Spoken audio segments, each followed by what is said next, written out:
오늘 우리에게 주시는 하나님의 말씀은 에스겔서 28장 1절로 26절입니다.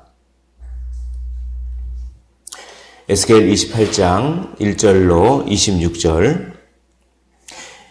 우리 교독은 1절부터 10절까지만 하겠습니다.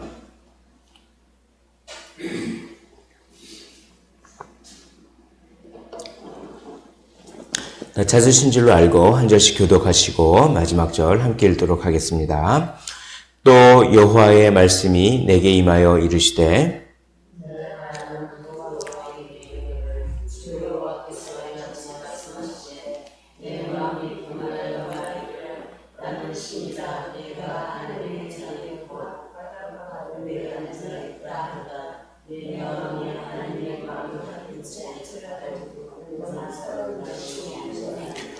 내가 다니엘보다 지혜로워서 은밀한 것을 깨닫지 못할 것이 없다 하고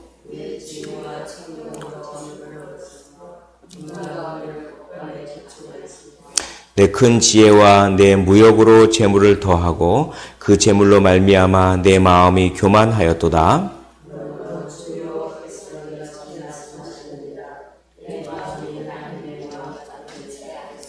그런즉 내가 이방인 곧 여러 나라의 강포한 자를 거느리고 와서 너를 치리니 그들이 칼을 빼어 내 지혜의 아름다운 것을 치며 내 영화를 더럽히며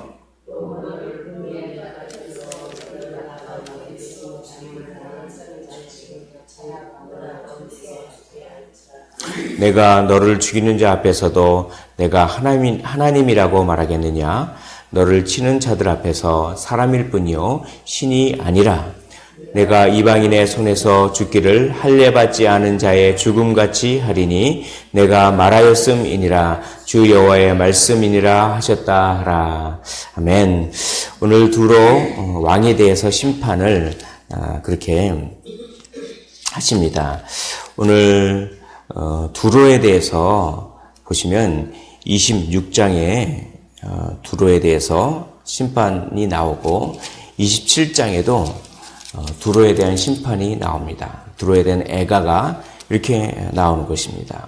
그리고 28장에 또 두로 왕이 받을 심판을 또 이야기합니다. 이렇게 세 장에 걸쳐서 그렇게 두로가 심판받는 것을 길게 이렇게 말씀하시는 것은 여기서 하나님께서 큰 강조점이 있기 때문에 세 장이나 걸쳐서 이렇게 할애해서 이렇게 두로의 심판을 말씀하는 것입니다.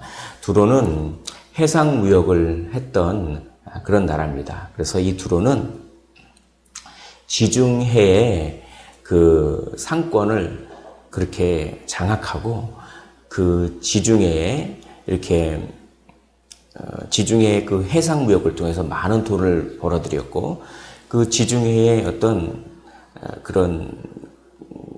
지중해의 어떤 패권을 쥐고 있었던 그런 바다에 패권을 쥐고 있었던 그런 나라였습니다. 그런 나라가 자기가 무역을 통해서 돈을 많이 벌고 그러니까 이제 교만해졌습니다. 그래서 두로 왕이 자기를 신이라고 합니다. 자기를 하나님이라고 합니다. 그래서 그 교만함 때문에 하나님께서 심판하신다 이렇게 말씀하고 있습니다. 오늘 2절을 보십시오. 2절 보면 인자야 너는 두로 왕에게 이르기를 주 여호와께서 이같이 말씀하시되 내 마음이 교만하여 말하기를 나는 신이라 내가 하나님의 자리 곧 바다 가운데 앉아있다 하도다. 내 마음이 하나님의 마음 같은 채 할지라도 너는 사람이요 신이 아니거늘 이렇게 말합니다. 그렇게 바다에 패권을 쥐고 있고 무역이 잘 되고 돈도 많이 벌고 하는 것 같아서 자기가 하나님이다 신이라 이렇게 얘기하지만 하나님의 마음 같은 채 하나님이 아니라 하나님의 마음 같은 채 할 뿐입니다. 그러나 결국은 신이 아니라 사람일 뿐이다. 내가 그렇게 교만했기 때문에 어떻게 합니까? 심판한다 라고 하는 것입니다. 사람은 작은 성공에도 자기를 과도하게 높이는 경향이 있습니다. 하나님이 보시기에는 아주 작은 성공인데 그걸 과도하게 높여서 우쭐하면서 마치 자기가 하나님 같은 채 합니다. 그것을 하나님께서 매우 싫어하는 것이죠. 우리 사람이 가지고 있어야 할 마음은 마땅히 나는 피조물밖에 안 된다.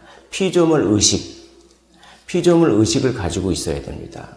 자기 위치를 바로 알아야 합니다. 자기 위치를 떠나면 교만한 것입니다. 자기 위치, 피조물임을 인정하고 그거를 인정하지 않고 자기 위치를 벗어나면 교만한 것입니다. 그래서 사탄은 자기 위치를 벗어났다. 이렇게 유다서에서 이야기합니다. 그러니까 자기 위치를 벗어난 것이 교만이요. 그것이 사탄의 마음인 것입니다. 그래서 아담과 하와가 하나님같이 되고자 하는 그 마음, 피조물 의식을 잃어버리고 자기 위치를 벗어나고 하나님과 같이 되고자 해서 무엇을 따먹었습니까? 뱀에게 쏘아서 선악과를 따먹었습니다. 그 교만이야말로 모든 죄의 근본입니다. 패망의 선봉인 것이죠. 그래서 이 두로 왕을 심판하시겠다 합니다. 이 두로 왕이 교만했던 이유는 재물이 많아서이고 또 자기가 스스로 지혜롭다 생각했기 때문입니다. 오늘 3절 보십시오. 내가 다니엘보다 지혜로워서 이렇게 얘기합니다. 4절에 보면 내가 지혜와 총명으로 또 재물을 얻었으며 5절에 보면 지혜와 내 무역으로 재물을 더하고 그 재물로 말미암아 내 마음이 교만하였도다. 6절에 보면 끝에 내 마음이 하나님 마음 같은 채 하였으니 이렇게 재물이 많아서 또 자기가 지혜로워서 그렇게 두로 왕은 교만했다라고 하는 것입니다. 그런데 그렇게 교만한 두로 왕에게 이렇게 하나님께서 아주 포악한 이방인들을 보내서 심판하십니다. 그러면 그 심판하는 그 사람들 앞에서도 네가 하나님이겠느냐 이렇게 얘기를 하는 것이죠. 9절을 보십시오. 내가 너를 죽이는 자 앞에서도 내가 하나님이라고 말하겠느냐. 너를 치는 자들 앞에서 사람일 뿐이요 신이 아니라 이렇게 이야기하는 것입니다. 두로 왕이 바닷 가운데서 죽었습니다. 8절을 보면 또 너를 구덩이에 빠뜨려서 너를 바다 가운데서 죽임을 당한 자의 죽음같이 바다 가운데서 죽게 할지라. 이게 큰 의미가 있는데 뭐냐면 두로 왕은 바다가 자기 집이라고 생각했습니다. 바다의 지중해 패권을 쥐고 바다에서만큼은 내가 신이다. 바다에서만큼은 내가 자신 있다. 그런데 하나님께서는 그 바다에서 죽게 만듭니다.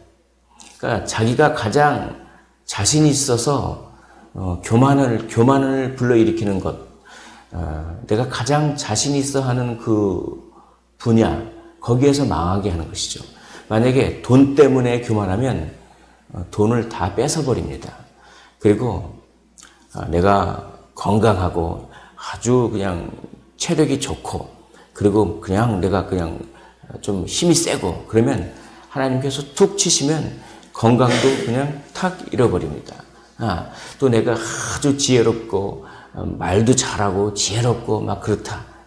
그게 정말 그것 때문에 교만하면 하나님께서 툭 치시면 그냥 미련해져 버리고 정신의 건강을 잃어버리고 그래서 마치 벨사살 왕 하나님께서 툭 치시니까 하루아침에 막 사람이 미쳐가지고 막 야수처럼 변하고 그렇지 않습니까? 하나님은 교만한 자에게 자기가 가장 자신 있어 하는 그 분야를 툭 치셔서 그것을 꺾으십니다. 교만은 자기가 잘된 것이 자기 힘으로 된 것이라고 생각할 때 일어난 것입니다. 그러나 하나님께서 툭 치시면 그냥 그런 거 다 없어집니다. 결국 무엇입니까? 다 하나님의 은혜로 돈 번 거고, 다 하나님의 은혜로 지혜가 있는 거고, 다 하나님의 은혜로 건강한 거고, 그런데 그게 마치 자기 것이냐 생각할 때, 그럴 때 내가 하나님이다 라고 하는 마음이 생기는 것인데, 결국은 다 하나님께 받은 것인데, 하나님께 받았다고 생각하지 않고 자기가 자기 힘으로 얻은 것이다 라고 생각할 때 교만한 것이죠. 그래서 이 교만한 자는 결국 에덴 동산에서 쫓겨난 아담과 같은 신세가 된다. 이런 말씀을 하십니다. 13절 보십시오. 오늘 읽지는 않았는데 13절. 내가 옛적에 하나님의 동산 에덴에 있어서 각종 보석 곧 홍보석과 황보석과 금감석과 황옥과 홍만호와 창옥과 청보석과 남보석과 홍옥과 황금으로 단장하였으며 내가 제물 받던 날에 너를 위하여 소고와 비파가 준비되었도다. 에덴 동산에서 각종 보석으로 그렇게 단장시켜 주시고 너를 위하여 소고와 비파를 준비시켰던 하나님의 은혜를 까먹어 버렸구나. 그래서 내가 교만했구나. 그래서 어떻게 합니까? 그래서 16절 보십시오.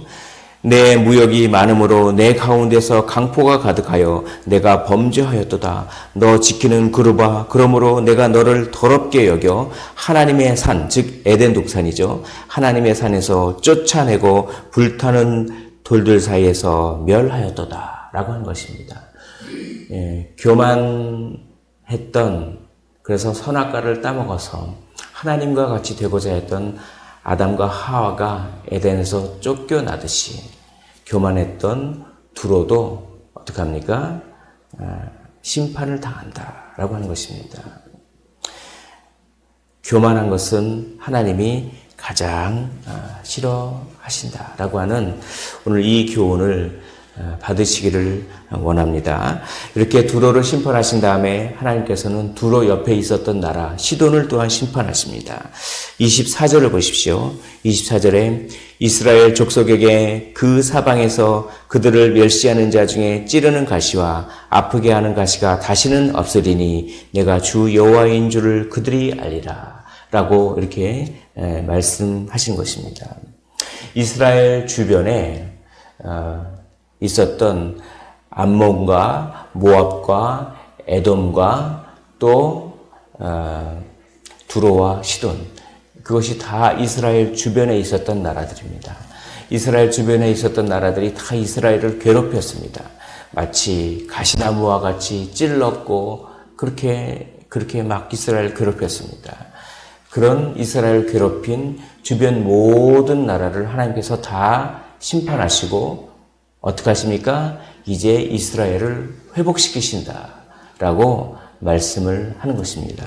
그래서 오늘 25절을 보십시오. 25절을 보면 주 여호와께서 이같이 말씀하셨느니라. 내가 여러 민족 가운데 흩어져 있는 이스라엘 족속을 모으고 그들로 말미암아 여러 나라의 눈앞에서 내 거룩함을 나타낼 때 그들이 고국 땅 곧 내 종 야곱에게 준 땅에 거주할지라. 그들이 그 가운데 평안히 살면서 집을 건축하며 포도원을 만들고 그들의 사방에서 멸시하던 모든 자를 내가 심판할 때에 그들이 평안히 살며 내가 그 하나님 여호와인 줄을 그들이 알리라 라고 말씀합니다. 사랑하는 성도 여러분, 하나님은 이스라엘을 결코 버리시지 않습니다. 물론 사랑의 매로 징계를 할지언정 이스라엘을 버리지 않습니다. 그러나 이스라엘을 괴롭혔던 그 주변의 나라들, 이스라엘을 찔렀던 가시와 같은 나라들은 결국 다 심판하십니다. 왜냐하면 그 나라들은 교만하기 때문에 그럽니다. 그리고 그 나라들은 어떻게 합니까? 하나님을 멸시하기 때문에 그렇습니다. 하나님의 백성인 이스라엘을 멸시하는 자들은 곧 하나님을 멸시하는 자들이기 때문에 그렇습니다. 그러므로 교회가 핍박받고 예수 믿는 사람들이 핍박받을지언정 결코 두려워하지 마시기를 원합니다. 왜냐하면 하나님께서 전부 다 원수를 갚아주시기 때문에 그렇습니다. 그러므로 우리는 원수 갚을 필요가 전혀 없습니다. 우리는 오래 참아야 합니다. 그리고 하나님의 주권에 맡겨야 합니다. 그것이 교만한 것이 아닙니다. 내가 내 힘으로 해결하려고 하는 순간 교만해집니다. 그것이 아니라 우리를 괴롭히는 자가 있으면 우리가 해야 될 일은 그저 오래 참는 것입니다. 그러면 원수는 누가 갚아주십니까? 하나님이 갚아주십니다. 우리가 원수 갚는 것보다 능력 많으신 하나님이 원수 갚는 것이 더 철저하게, 더 온전하게 갚아주실 수 있기 때문에 그렇습니다. 그러므로 우리가 해야 할 일을 마땅히 하고 겸손하게 오늘 하루를 사시면 그 나머지는 하나님께서 다 책임져 주실 줄 믿습니다. 하나님을 사랑하는 자, 곧 그 뜻대로 부르심을 입은 자들에게는 모든 것이 합력하여 선을 이룰 줄 믿습니다. 기도하겠습니다. 하나님 아버지, 두로가 너무나 교만했습니다. 두로가 돈이 많았고 또 지혜가 많았다고 생각하면서 그렇게 교만했습니다. 그런 교만한 두로를 하나님께서 치셨습니다. 또 이스라엘을 괴롭혔던 여러 나라들, 암몬이요, 모압이요, 에돔이요, 블레셋이요, 두로요, 시돈이요, 이스라엘을 찌르고 가시처럼 찔렀던 그런 나라들을 하나님께서 다 심판하시고 이제 이스라엘을 회복시키신다고 약속하십니다. 그러므로 우리도 고난 가운데 또한 우리가 정말 세상에서 힘든 일을 당할 때 원수 갚는 것을 하나님께 맡기고 오래 참고 겸손하게 하루하루를 주님만 바라보면서 살아가게 하여 주시옵소서. 교만한 자는 심판하시지만 겸손하게 오래 참고 겸손하게 주님을 바라보는 자들은 하나님께서 높여주실 줄 믿습니다. 오늘 이 교훈을 마음에 삼아 주님만 바라보는 삶을 살게 하여 주시옵소서. 감사드리며 살아계신 예수 그리스도 이름으로 기도하옵나이다. 아멘. 오늘 말씀을